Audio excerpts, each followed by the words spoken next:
Hi friends, my name is Bhavya Mangla. I have a total experience of more than 32 years. I'm a qualified IATF auditor having a experience in the automotive sector for more than 20 years. I'm again back with a very interesting topic, and again I'm talking something with respect to ISO 30415.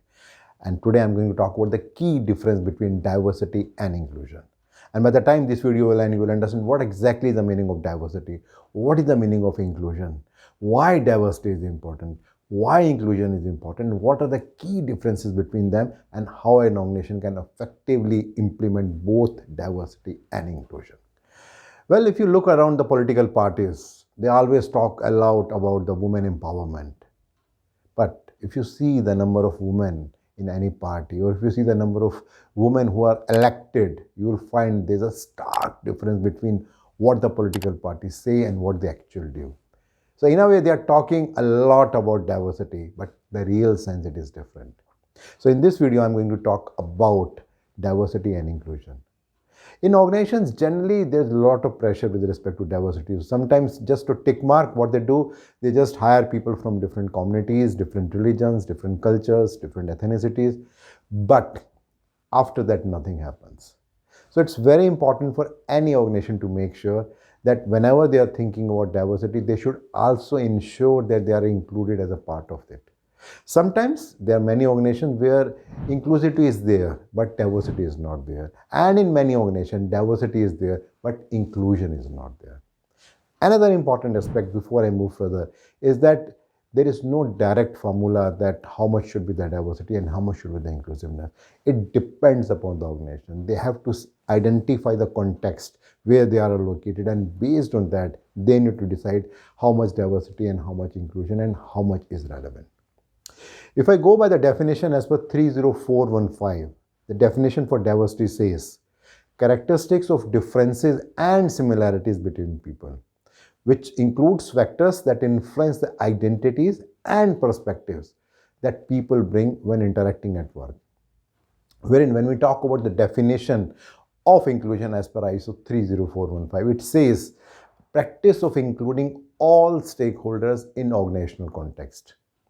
In a way, when we talk about diversity, primarily our intent is that we should have an organization where people are from different religion, culture, gender, countries, color. And why it is important? Because when we have people from all these different varieties, there is a very high possibility that they can understand each other, they can work together, they can have a more understanding about each other. And when that happens, then secondly, when we talk about inclusion, so primarily it's a secret sauce, because when an organization makes sure that not only we have people from diverse background, but we are also giving them equal opportunity or the opportunities as per the requirement, that makes an organization great, good to great.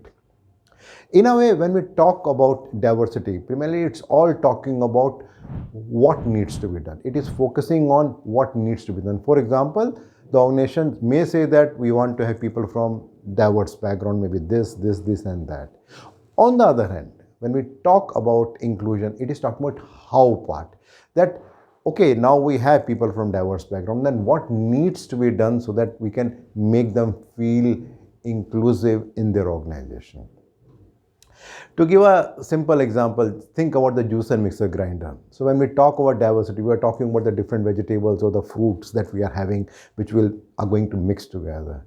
But when we're talking about inclusion with respect to juice and mixer and grinder, how to do the mix so that it make a wonderful juice and which you can enjoy.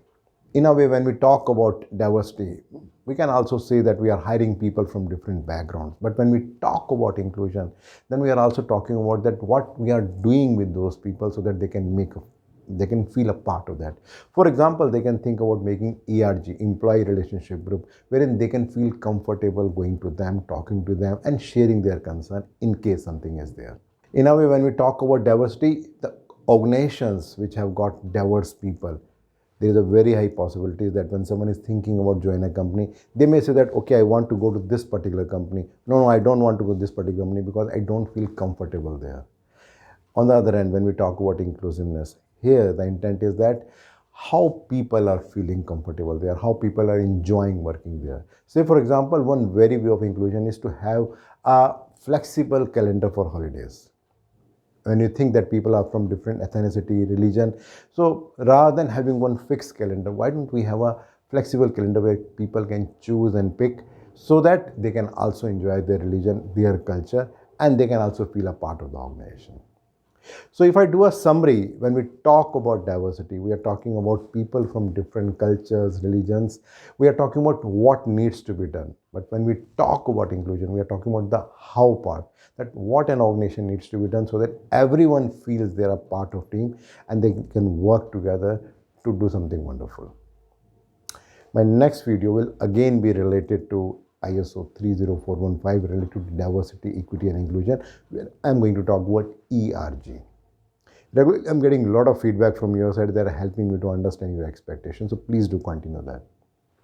But in case you want to understand a little bit more about this particular video, you will find a link below. If you click that, you'll find a blog there, and there you will find a lot of information with respect to that. And in case you are liking these kind of videos and blogs, you can always share with your friends and colleagues, and you can subscribe to my YouTube channel and my website